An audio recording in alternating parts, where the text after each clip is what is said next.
एक ऐसी अद्भुत कहानी है जो मैं आपको आज ध्यान पूर्वक सुनाऊंगी और इसे सुनने के बाद आप ज़्यादा सोचना, डरना और चिंता सब छोड़ देंगे और आपका मन खुशियों से और प्रसन्नता से भर जाएगा। तो चलिए आज की कहानी की शुरुआत करते हैं। दोस्तों, एक समय की बात है, किसी नगरी में एक युवक रहा करता था। वह युवक अत्यंत दुखी था, वह बहुत निराश था। उसे यह समझ नहीं आ रहा था कि आखिर इस दुनिया में हर व्यक्ति अपने मतलब के लिए क्यों जीता है। उसे हर जगह हर कोई केवल स्वार्थ ही नजर आता था। वह हमेशा यही सोचा करता कि उससे कोई प्यार नहीं करता, उसकी कोई परवाह नहीं करता। सब उससे मतलब के लिए अपने संबंध रखते हैं।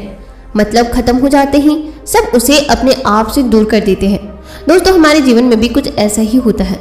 हम भी हमेशा किसी न किसी का साथ ढूंढते ही रहते हैं और जब हमें किसी का साथ नहीं मिल पाता तो हम अपने आप को अकेला महसूस करते हैं, कमजोर महसूस करते हैं। हमें लगता है कि इस दुनिया में हमारे जैसे कोई नहीं है, हमें कोई प्यार ही नहीं करता है, हमारी कोई परवाह ही नहीं करता।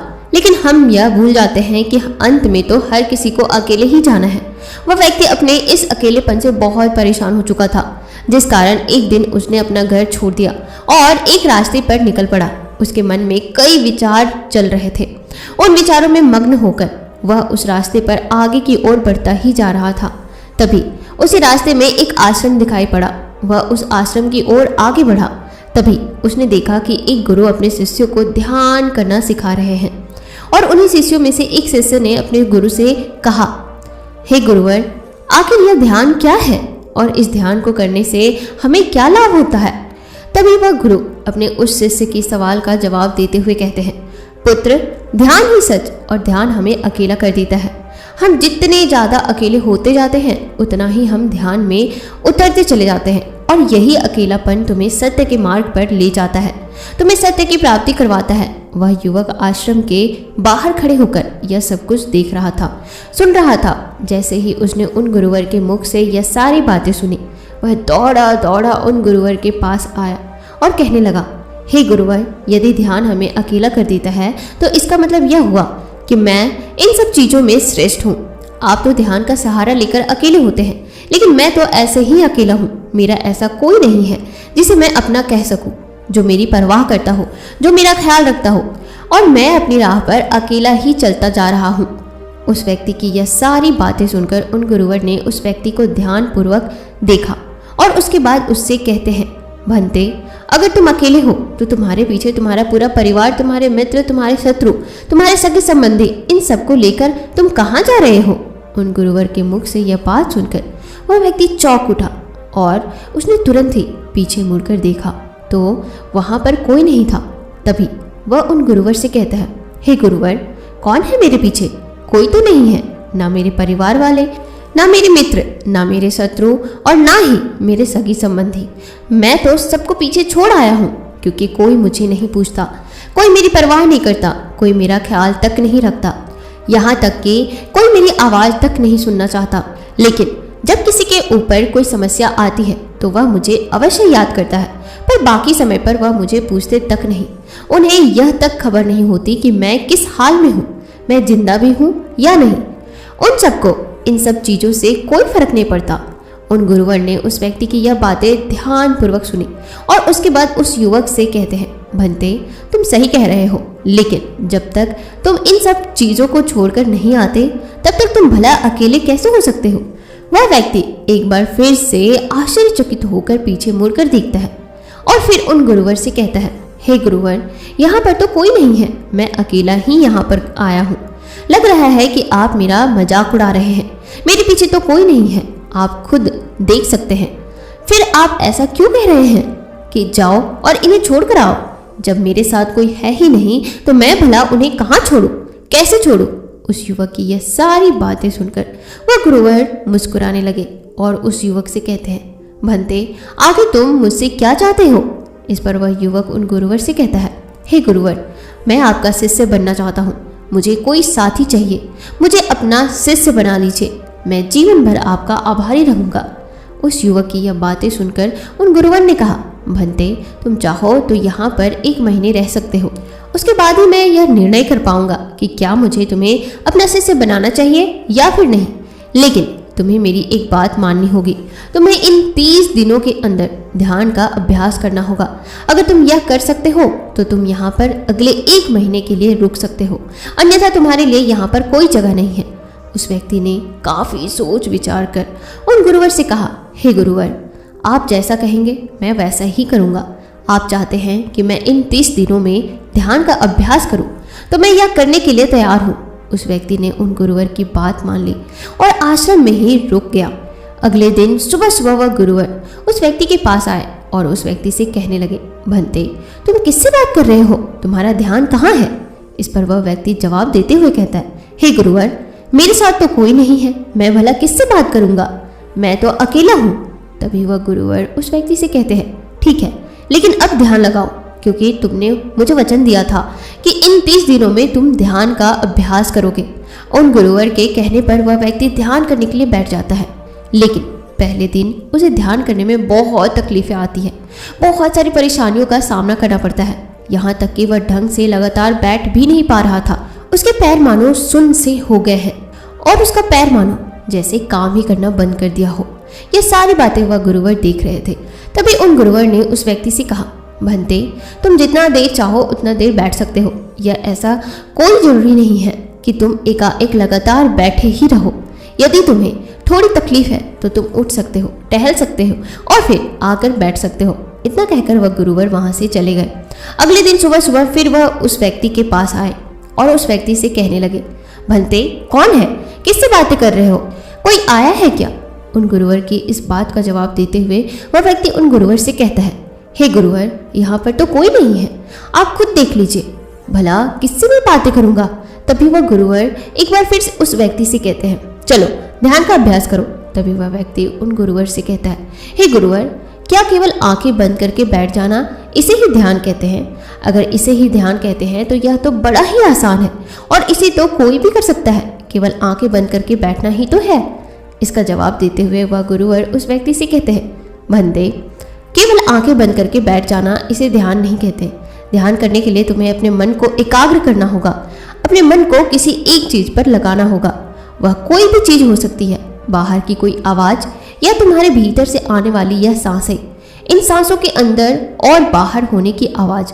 तुम ऐसी किसी भी चीज पर ध्यान लगा सकते हो जो लगातार वर्तमान समय में घट रही है, ताकि तुम्हारा पूरा ध्यान उस चीज पर एकाग्र हो और तुम्हारा ध्यान कहीं भी भटके नहीं, जिस कारण तुम उस पर ध्यान लगा पाओगे। और एक बात और याद रखना, जब तुम उस चीज पर ध्यान लगाओगे तो तुम्हारा ध्यान हटना नहीं चाहिए। इतना कहकर वह गुरुवर वहां से चले गए। अगले दिन जब वह सुबह सुबह एक बार फिर उस व्यक्ति से मिलने आए तो उन्होंने एक बार फिर उस व्यक्ति से कहा, हे भंते, आज कौन आया है? किससे बातें कर रहे हो? बड़ी जोर जोर से आवाज आ रही है। तुम यहाँ पर खुद शांति पाने आए हो या फिर दूसरों को अशांत करने के लिए? वह व्यक्ति उन गुरुवर से कहता है, हे गुरुवर, पर यहाँ पर तो कोई नहीं है, तो मैं भला किससे बात करूंगा? यहाँ तक कि अभी तक मेरे मुख से एक शब्द तक नहीं निकला है, तो फिर आपको कैसे जोर जोर की आवाजें कहाँ से आ रही है? और जब मैंने एक शब्द भी नहीं बोला तो भला दूसरों के लिए अशांति का कारण कैसे बन सकता हूँ? तभी वह गुरुवर उस व्यक्ति से कहते हैं, ठीक है, चलो ध्यान का अभ्यास करो। तभी वह व्यक्ति उन गुरुवर से कहता है, हे गुरुवर, मेरा एक प्रश्न है, क्या मैं आपसे पूछ सकता हूँ? तभी वह गुरुवर उस व्यक्ति से कहते हैं, पूछो, तुम्हें क्या पूछना है? तभी वह व्यक्ति उन गुरुवर से कहता है, हे गुरुवर, आप कहते हैं किसी भी एक चीज पर ध्यान लगाओ जो वर्तमान समय में घट रही हो, उस पर अपना पूरा ध्यान लगा दो। लेकिन जब मैं अपनी सांसों पर या फिर किसी ऐसी चीज पर ध्यान लगाने का प्रयास करता हूँ जो लगातार घट रही है, तो मेरा ध्यान लगातार नहीं लग पाता। मैं पल पल भटकता रहता हूँ। कभी मुझे कुछ याद आने लगता है तो कभी मुझे कुछ और याद आने लगता है। वह पुरानी चीजें, वह पुरानी यादें मेरा पीछा नहीं छोड़ती। आपके कल यहाँ से चले जाने के बाद मैंने ध्यान लगाने की पूरी कोशिश की, लेकिन वह पुरानी यादें बार बार मुझे याद आ रही थी, जिस कारण मैं एक चीज पर ध्यान लगा ही नहीं सका। तो अब मुझे क्या करना चाहिए? उस व्यक्ति की यह सारी बातें सुनकर वह गुरुवर मुस्कुराने लगे और वहां से चले गए। उन गुरुवर की हंसने की वजह उस व्यक्ति को समझ नहीं आई। अगले दिन सुबह सुबह एक बार फिर वह गुरु उस व्यक्ति के पास पहुंचे और कहा, भंते, यह तुम क्या कर रहे हो? इतना आलस, चारों ओर बस आलस ही आलस फैला हुआ है। अपने पास से आलस को भगाओ, अन्यथा यह तुम पर हावी हो जाएगा और फिर तुम हमेशा इसके अधीन बनकर रहोगे। तभी वह व्यक्ति गुरुवर से कहता है, हे गुरुवर, आप तो रोज एक ही बात कहते हैं कि यहाँ पर कोई है, लेकिन मुझे तो कोई नजर आता ही नहीं। आप ही बताइए यहाँ पर कौन है। तभी वह गुरु उस व्यक्ति से कहते हैं, चलो अभ्यास के लिए चलते हैं। तभी वह व्यक्ति उन गुरुवर से कहता है, हे गुरुवर, मेरा एक प्रश्न है, आपकी आज्ञा हो तो मैं आपसे पूछना चाहता हूँ। फिर वह गुरु उस व्यक्ति से कहते हैं, हाँ पूछो, क्या प्रश्न है। तभी वह व्यक्ति उन गुरुवर से कहता है, हे गुरुवर, आपकी कृपा से अब मैं पहले से बेहतर तरीके से ध्यान कर पा रहा हूँ, लेकिन अभी भी मुझे एक समस्या आ रही है, और वह यह समस्या है कि जब भी मैं अपनी सांसों पर ध्यान देता हूँ तो मेरा मन एकाग्र तो होता है और मैं पहले से ज़्यादा और अच्छी तरह से ध्यान भी लगा पाता हूँ, लेकिन ध्यान लगाते लगाते मुझे नींद आने लग जाती है और मैं सो जाता हूँ। फिर उसके बाद मुझसे ध्यान नहीं हो पाता। उसके बाद केवल मुझे नींद ही नींद आती रहती है और मैं ध्यान की तरफ फिर अपने आप को मोड़ नहीं पाता। उस व्यक्ति की यह बात सुनकर वह गुरुवर उस व्यक्ति से कहते हैं, यह तो अच्छी बात है। इतना कहकर वह वहां से चले जाते हैं। 5वें दिन जब वह सुबह सुबह गुरुवर उस व्यक्ति के पास पहुंचते हैं तो वे कहते हैं, भंते, तुमने इतने लोगों को क्यों बुला रखा है? इतने सारे लोग तुम्हें ध्यान नहीं करने देंगे। तुमने इतने सारे लोगों को क्यों बुलाया है? इन्हें यहाँ से जल्दी भेजो। मुझे यह बिल्कुल पसंद नहीं। तुम तो यहाँ पर अकेले आए थे जैसा कि तुमने कहा, तो फिर तुम इतने सारे लोगों को आज क्यों बुला रखा है? इन्हें अभी के अभी वापस छोड़ कर आओ। तभी वह व्यक्ति उन गुरुवर के बारे में मन ही मन यह सोचता है कि लगता है गुरुवर पागल हो चुके हैं। जब भी रोज आते हैं तो हमेशा एक ही बात कहते हैं कि यहाँ पर कोई है, लेकिन मुझे तो कोई नजर नहीं आता। बड़ी विनम्रता से उन गुरुवर से कहता है, हे गुरुवर, शायद आपकी आंखें जो देख पा रही है वह मैं नहीं देख पा रहा हूँ। मुझे तो यहाँ पर कोई नजर नहीं आता, फिर आपको यहाँ पर सिर्फ लोग ही लोग कैसे नजर आते हैं? फिर गुरुवर उस व्यक्ति से कहते हैं, अच्छा ठीक है, चलो अब ध्यान का अभ्यास करते हैं। तभी वह व्यक्ति उन गुरुवर से कहता है, हे गुरुवर, मुझे ध्यान के वक्त नींद आती थी, जैसा कि मैंने आपको बताया था। उस पर तो मैंने नियंत्रण पा ली, लेकिन अब जब भी मैं ध्यान करने बैठता हूँ, किसी एक चीज पर अपना ध्यान केंद्रित करता हूँ, तो मेरे मन में विचारों का सैलाब होता है, मानो जैसे विचार की बाढ़ सी आ जाती है। इतने विचार तो आंख खोलकर भी मैंने कभी नहीं देखे होंगे, जितने की आंखें बंद करने के बाद मुझे नजर आते हैं। और इन विचारों में कुछ ऐसे विचार भी मेरे मन में आते हैं जिनके बारे में आज तक मैंने सोचा तक नहीं है। मुझे उनके बारे में कुछ भी नहीं पता। यह सब क्यों हो रहा है? गुरुवर ने उस व्यक्ति की यह बात सुनकर उस व्यक्ति से कहा, अच्छा ऐसा हो रहा है। इतना कहकर वह गुरुवर वापस चले गए। अगले दिन सुबह सुबह वह गुरुवर एक डंडा लेकर उस व्यक्ति के पास पहुंचे और एक डंडा जड़ते हुए उस व्यक्ति से कहते हैं, मैंने तुम्हें पहले ही कहा है, इतने सारे लोग मुझे पसंद नहीं, तुम्हें इन्हें छोड़कर आना होगा। आखिर तुम रोज रोज इन्हें क्यों ले आते हो? इतनी भीड़ इकट्ठा करके तुम्हें क्या लाभ आता है? आज के बाद यह यहाँ पर नहीं आने चाहिए। इस बात का ख्याल रखना। यदि आज के बाद यहाँ पर कोई भी नजर आया और तुम्हारी बग मुझे सुनाई पड़ी तो मैं तुरंत ही तुम्हें इस आश्रम से निकाल दूंगा। तभी वह व्यक्ति बड़ी विनम्रता से उन गुरुवर से कहता है, हे गुरुवर, मुझे तो यह समझ नहीं आता कि मुझे कोई नजर नहीं आता, लेकिन आप रोज एक ही बात कहते हैं कि यहाँ पर मैंने भीड़ इकट्ठी कर रखी है। जिन लोगों को भी मैंने लाया है उन्हें मुझे छोड़कर आना होगा, लेकिन मैं आपसे हर रोज एक ही बात कहता हूँ कि मुझे कोई नजर नहीं आता, ना ही मुझे कोई यहाँ पर दिखाई पड़ता है और ना ही मैं अपने मुख से एक शब्द भी निकालता हूँ, लेकिन फिर भी आप कहते हैं कि आपको लोगों की आवाजें सुनाई पड़ रही है। तभी वह गुरुवर उस व्यक्ति की इस बात का जवाब देते हुए कहते हैं, क्या तुम्हारे मित्र, तुम्हारे परिवार वाले, तुम्हारे सगे संबंधी, तुम्हारे शत्रु, तुम्हारी इच्छाएं, तुम्हारी वासनाएं, यह सब क्या तुमसे मिलने नहीं आते? वह व्यक्ति उन गुरुवर से कहता है, नहीं गुरुदेव, मुझसे कोई नहीं मिलने आता। मैं तो यहाँ पर अकेला ही आया था और अभी भी मैं अकेला ही हूँ, मेरा कोई नहीं। तभी वह गुरुवर क्रोधित होकर उस डंडे से उस व्यक्ति पर एक और प्रहार करते हैं और कहते हैं, अभी बैठो, अभी ध्यान लगाओ, और यदि तुम्हारे ध्यान में कोई भी आता है तो मुझे बताओ। वह व्यक्ति उन गुरुवर की बात मान लेता है और तुरंत ही ध्यान करने बैठ जाता है। कुछ देर तक तो वह काफी शांत रहता है, लेकिन कुछ देर बाद ही वह उन गुरुवर से कहता है, हे गुरुदेव, मेरा भाई मुझसे मिलने आया है, साथ में मेरे पिताजी भी हैं। दोनों बहुत दुखी है क्योंकि मैं उन्हें छोड़कर यहाँ जो चला आया हूँ। मेरे भाई की तबीयत बहुत खराब है, वह मुझे बुला रहे हैं। मेरे बड़े भाई की पत्नी अर्थात मेरी भाभी मेरे बड़े भाई के साथ अच्छा व्यवहार नहीं कर रही। और तो और मेरी प्रेमिका भी आई हुई है। वह मुझसे पूछ रही है कि क्या तुम मुझसे शादी करोगे या फिर मैं किसी और से शादी कर लूँ। वह भी बहुत दुखी नजर आ रही है। और इतना ही नहीं, मेरे कुछ मित्र भी पीछे खड़े हैं जिनसे मैंने कुछ कर्ज लिए थे। आज वह मुझसे अपना कर्ज मांगने आए हैं। मुझे धोखेबाज कह रहे हैं, मुझे अपशब्द बोल रहे हैं और वह साथ में मेरे कुछ शत्रुओं को भी लाए हैं। लेकिन मेरे शत्रु मुझे मारना नहीं चाहते। वह तो यह कह रहे हैं कि तू तो पहले से ही मरा हुआ है, तुझे और क्या मारना। इतना कहकर वह व्यक्ति कुछ देर के लिए शांत हो गया। लेकिन उसी के बाद फिर कुछ देर बाद वह एक बार फिर से उन गुरुवर से कहने लगा, हे गुरुवर, अब मेरे पास एक बहुत बड़ा घर है, इसे मैंने खरीद लिया है। मैं, मेरे पिताजी और मेरे माता, मेरा भाई, मेरी भाभी सभी इसमें बहुत मिलजुल करके रह रहे हैं। हम बहुत खुश हैं। मैं अब अपने मित्रों से अत्यधिक अमीर हूँ। मेरे पास बेशुमार धन दौलत है। और तो और मैंने अपनी प्रेमिका से शादी भी कर ली है और इसका जश्न मना रहे हैं।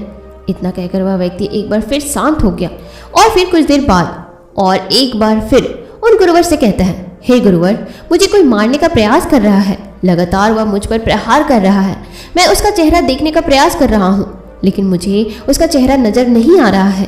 इतना कहते कहते वह उन गुरुवर से कहता है, हे गुरुदेव, यह तो आप हैं जो मुझे मार रहे हैं और यह भी कह रहे हैं कि इतनी भीड़ को लेकर के क्यों आए हो और इन्हें लेकर कहाँ जा रहे हो। मेरे साथ तुम्हें अकेले ही चलना होगा। इतना कहकर वह व्यक्ति ध्यान से उठ गया और उनके रुके चरणों में गिर पड़ा और उनसे कहने लगा, हे गुरुदेव, आप सही थे। आप जो हमेशा कहते थे कि इस भीड़ को लेकर के मैं कहाँ जा रहा हूँ, आप हमेशा यही कहते थे कि इन सबको छोड़कर आओ, लेकिन मुझे कोई नजर नहीं आता था। लेकिन आज मैंने उन सबको देख लिया जिन्हें मैं अपने साथ लेकर आया था, जिन्हें मैं अपने साथ लेकर घूम रहा था। हर कोई मेरे साथ ही है, मेरे पास है। लेकिन मैं यह सोच रहा था कि आखिर मैं इतना बेचैन क्यों हूँ और मेरी बेचैनी की वजह क्या है। उस व्यक्ति की यह सारी बातें उन गुरुवर ने ध्यानपूर्वक सुनी और उसके बाद वह वहाँ से चुपचाप उठकर चले गए। उसके बाद से वह गुरुवर उसके पास कभी नहीं आए। लेकिन वह व्यक्ति हर रोज ध्यान का अभ्यास कर रहा था और पूरे 1 महीने बाद जब वह उन गुरुवर के पास पहुंचा तो उन गुरुवर से कहने लगता है, गुरुवर, जैसा कि आप कहते थे कि मैं हमेशा अपनी भीड़ को अपने साथ लेकर घूमता हूँ, तो आज मैंने उस भीड़ को विदा कर दिया है और अब मैं बिल्कुल अकेला हूँ। मेरे साथ कोई नहीं, मेरे साथ आप भी नहीं है, यहाँ तक कि मैं खुद अपने साथ नहीं हूँ। मैं एक परम शांति महसूस कर रहा हूँ। अब मुझे ऐसा प्रतीत होता है कि अब मेरे जीवन में कोई समस्या नहीं है, कोई समाधान नहीं है। मैं बहुत हल्का महसूस कर रहा हूँ, मैं बहुत अच्छा महसूस कर रहा हूँ और इस शांति में जो आनंद है इसका क्या कहना। तभी वह गुरुवर उस व्यक्ति से कहते हैं, भंते, अगर तुम चाहो तो इस अकेलेपन को लेकर के तुम अपनी दुनिया में वापस जा सकते हो और तुम उस संसार में वापस भी लौट जाओ। भले ही लोग तुम्हारे आसपास क्यों ना रहे, भले ही पूरी भीड़ तुम्हारे साथ क्यों ना रहे, लेकिन फिर भी तुम अकेले ही रहोगे। फिर चाहे वह तुम्हारे रिश्तेदार हो, सगे संबंधी हो, परिवार वाले हो, तुम्हारे मित्र, तुम्हारे शत्रु, तुम्हारी भावनाएं या फिर तुम्हारी प्रेमिका, इन सब के साथ रहकर भी तुम पूर्ण रूप से अकेले ही रहोगे। और इतना ही नहीं, तुम्हारे जीवन में जब भी कोई बुरी परिस्थितियां आएंगी तब भी तुम बिल्कुल अकेले और शांत रहोगे और तुम हर परिस्थितियों का समाधान निकालने में भी अब पूरी तरह से सक्षम भी हो चुके हो। और यदि अब तुम चाहो तो मैं तुम्हें अपना शिष्य बना सकता हूँ, क्योंकि हो सकता है तुम्हें यह लग रहा है कि यह 30 दिन तो पूरे खत्म हो चुके, लेकिन ध्यान का मार्ग अभी शुरू हुआ है। और याद रहे कि अभी तो बहुत कुछ सीखना है, जानना है, लेकिन कुछ रखना नहीं है। यह मार्ग अभी तो शुरू हो रहा है और यह मार्ग अति लंबा है और इस मार्ग की शुरुआत शांति से ही होती है। तभी वह व्यक्ति उन गुरुवर को प्रणाम करता है और उनसे कहता है, हे गुरुवर, मैं अपने घर वापस लौटना चाहता हूँ, अपने उस संसार में वापस जाना चाहता हूँ ताकि मैं अपनी जिम्मेदारियों को निभा सकूँ और साथ ही साथ इस मार्ग पर भी आगे बढ़ सकूँ, यदि आपकी आज्ञा हो। इतना कहकर वह व्यक्ति शांत हो गया। तभी वह गुरु मुस्कुराने लगे और उस व्यक्ति से कहते हैं, भंते, मन शांत हो तो सब हो सकता है। तुम संसार में रहकर भी अकेले रह सकते हो, लेकिन एक बात याद रखना कि हमें सीखना बहुत कुछ है, जानना बहुत कुछ है, लेकिन रखना कुछ भी नहीं है। अब तुम जा सकते हो, तुम्हारा कल्याण हो। तो दर्शकों, चलिए अब ज्यादा सोचने के ऊपर अगली कहानी की शुरुआत करते हैं। संपूर्ण मानव जात एक दौड़ में लगी हुई है, एक ऐसी दौड़ जो कभी पूरी नहीं होती, जो उसके जन्म के साथ शुरू होती है और मरने तक उसका पीछा नहीं छोड़ती। लेकिन क्या कभी आपने ध्यान दिया है कि यह दौड़ किस चीज की है? जरा ठहर कर खुद से पूछिए कि आप किसके पीछे दौड़ रहे हैं, और वास्तव में क्या यह दौड़ कभी पूरी हो सकती है? जिन भौतिक सुख सुविधाओं को इकट्ठे करने में इंसान लगा रहता है, क्या वास्तव में वह भौतिक सुख सुविधाएं उसे शांति या फिर आनंद प्रदान कर सकती है? सिकंदर ने मरने से पहले अपने सभी मंत्रियों को कहा था कि जब मेरी अर्थी उठाई जाए तो मेरा शरीर ढका हुआ नहीं होना चाहिए, मेरी हथेलियां खुली होनी चाहिए, ताकि सारी संसार यह देख सके कि जो सिकंदर पूरी दुनिया को जीत सकता था वह भी अपने साथ कुछ नहीं ले जा सका। उसके हाथ खाली के खाली रह गए। लेकिन जीवन की बागडोर ऐसी होती है कि उसे कभी ठहरने का वक्त ही नहीं मिलता। कभी वह सोच विचार ही नहीं करता कि जीवन का सबसे बड़ा सुख क्या है और इसके विपरीत जीवन का सबसे बड़ा दुख क्या है। सुख सुविधाएं तो बहुत लोग इकट्ठा कर लेते हैं, लेकिन सही मायने में इसका भोग कितने लोग कर पाते हैं? वही भौतिक वस्तुएं जो उसने अपने आनंद, अपनी शांति के लिए संग्रहित की थी, वही सुख सुविधाएं उसके दुख का कारण बन जाती है। जब पैसा नहीं कमाया था तो पैसा ना होने का दुख था, और जब पैसा कमा लिया तो वही पैसा उसके बच्चों के लिए या उसके लिए झगड़े का कारण बन जाता है। तो फिर कैसे सुख सुविधाएं, किन चीजों के पीछे आप भाग रहे हो? आज की जो कहानी मैं आपको सुनाने वाली हूँ उसमें आपको जीवन का सबसे बड़ा दुख और सबसे बड़ा सुख कब पता चलेगा। इससे पहले कि आप इस कहानी में खो जाएं, इस चैनल को सब्सक्राइब जरूर कर ले। तो चलिए कहानी शुरू करते हैं। अपनी गरीबी के दिन याद करके सेठ दयानंद की आंखों में आंसू आ गए। आज उसने जीवन में सब कुछ हासिल कर लिया था। सारी सुख सुविधाएं उसके पास थी। घर में नौकर चाकर थे, हजारों लोग उसके नीचे काम करते थे जो उसकी एक आवाज पर उसके पास खड़े होते थे। लेकिन फिर भी आज सब कुछ हासिल कर लेने के बाद भी वह दुनिया में अपने आप को सबसे गरीब आदमी समझ रहा था। आखिरकार अपनी गरीबी के दिन याद करके उसकी आंखों में आंसू आ गए। उसके पास कुछ नहीं था, लेकिन तब भी वह प्रसन्न था। लेकिन आज सब कुछ होने के बाद भी वह प्रसन्न नहीं था। और दुनिया में वही आदमी सबसे गरीब होता है जो सब कुछ होते हुए भी अकेला महसूस करता है। उसे एहसास होने लगा था कि धन संपदा या भौतिक सुख सुविधाएं उसके मन की पूर्ति नहीं कर सकती। लेकिन अब तो बहुत देर हो चुकी थी। उसका पूरा जीवन बीत चुका था। अब पूरे जीवन की कमाई उसे व्यर्थ लगने लगी। उसे लगने लगा कि उसने जो कुछ भी कमाया यह सब कुछ यूं ही था, व्यर्थ था। यह एहसास उसे जीवन में पहले कभी नहीं हुआ था। काश उसे यह एहसास पहले हो गया होता तो वह ठहर जाता, रुक जाता, रुक कर चिंतन करता कि जो चीज वह इकट्ठी कर रहा है क्या वास्तव में वह इकट्ठी करने लायक है। अगर उसे यह बात पहले पता चल गई होती तो वह अपने जीवन में सार्थकता खोजने की कोशिश करता। वह उस रहस्य के बारे में खोज करता जो उसके मन की पूर्ति करता, जो उसका अकेलापन दूर करता, जो उसके जीवन को संपूर्ण बना देता। उसने अपने दोनों बेटों को अपने पास बुलाया और उन्हें जीवन की सीख समझाने की कोशिश करने लगा। सेठ ने अपने बेटों से कहा कि बेटा, मेरे को तो जीवन में कोई बताने वाला नहीं था, सही रास्ता दिखाने वाला कोई नहीं था, इसलिए मैं उस रास्ते पर चलता रहा जिसका कोई अंत नहीं था। और आखिर में पहुंचकर मुझे महसूस हुआ कि जितना रास्ता मैं तय करके आया हूँ उतना ही रास्ता बाकी और है। शायद मैं गलत रास्ते पर निकल पड़ा था और अब इतना समय नहीं बचा कि मैं नए रास्ते पर फिर से नया सफर शुरू करूं। उसने अपने दोनों बेटों से कहा कि बेटा, पता है दुनिया में सबसे बदनसीब आदमी कौन होता है? वो जिसके पास सब कुछ होते हुए भी कुछ नहीं होता, जो अपने आप को सब कुछ होते हुए भी अकेला महसूस करता है। भला इससे बड़ा दुख, इससे बड़ी बदनसीबी और क्या हो सकती है? यह सुनकर उसके बड़े बेटे ने कहा कि पिताजी, सब कुछ तो है आपके पास, धन संपदा, पूरा परिवार, सारी खुशियां आपके पास है, लेकिन फिर भी आप अपने आप को बदनसीब क्यों समझते हैं? उसका बड़ा बेटा वह नहीं समझ पा रहा था जो उसके पिता उसे समझाने की कोशिश कर रहे थे।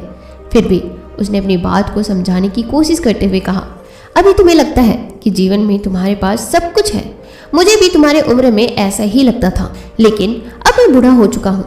कुछ समय बाद मेरी मृत्यु भी नज़दीक है और अब मुझे एहसास हो रहा है कि दुनिया में तो सब कुछ पीछे छूट जाता है। घर परिवार, रुपया, पैसा, धन संपदा, सब कुछ यही रह जाता है और आखिर में मेरे साथ जाएगा क्या? क्या मैं दुनिया में सबसे अकेला इंसान नहीं हूँ? क्या मैं दुनिया का सबसे बदनसीब आदमी नहीं हूँ जिसके पास सब कुछ होते हुए भी वह अपने साथ कुछ भी नहीं ले जा सकता? सेठ के बेटे ने सेठ से सवाल पूछा कि पिताजी, फिर दुनिया में क्या इकट्ठा करना चाहिए? ऐसे तो हर इंसान अकेला ही होता है। कौन इंसान इस दुनिया में भला ऐसा होता है जो अपने साथ इस दुनिया की सुख सुविधाएं या फिर अपना पूरा परिवार को साथ लेकर जाता है? सब लोग तो अकेले ही जाते हैं। फिर तो दुनिया में हर एक आदमी बदनसीब ही हुआ। यही सवाल सेठ के मन में भी उठ रहा था, लेकिन उसके खुद के पास इसका कोई जवाब नहीं था। तो वह अपने बेटे को भला इसका आंसर क्या करता? इसीलिए उसने अपने बेटे से कहा कि बेटा, मैं खुद इस सवाल का जवाब तलाश रहा हूँ। अगर एक आदमी के पास सब कुछ होते हुए भी वह अकेला है, उन भौतिक सुख सुविधाओं का वह भोग नहीं ले पा रहा है, तो वह सबसे बड़ा दुख हुआ। मैं मानता हूँ कि दुनिया का सबसे बड़ा दुख यही है कि आपके पास सब कुछ होते हुए भी आप अकेलापन महसूस कर रहे हो। लेकिन इसके विपरीत दुनिया का सबसे बड़ा सुख क्या हो सकता है? इस सवाल का जवाब तो मेरे बेटे मुझे भी नहीं पता। इसीलिए मैं यह चाहता हूँ कि मेरे मरने से पहले ही जिस सवाल का जवाब मुझे नहीं मिला, वह जवाब तुम अपने जीवन में ढूंढो। और यकीन मानो, अगर तुमने अपने जीवन में इस सवाल का जवाब ढूंढ लिया तो तुम दुनिया के सबसे सुखी इंसान कहलाओगे। यह कहानी सुनाकर गुरु ने अपने शिष्यों से सवाल पूछा कि दुनिया में सबसे बड़ा सुख क्या हो सकता है? सभी शिष्य ध्यान पूर्वक अपने गुरु की यह कहानी सुन रहे थे। संध्या का समय था।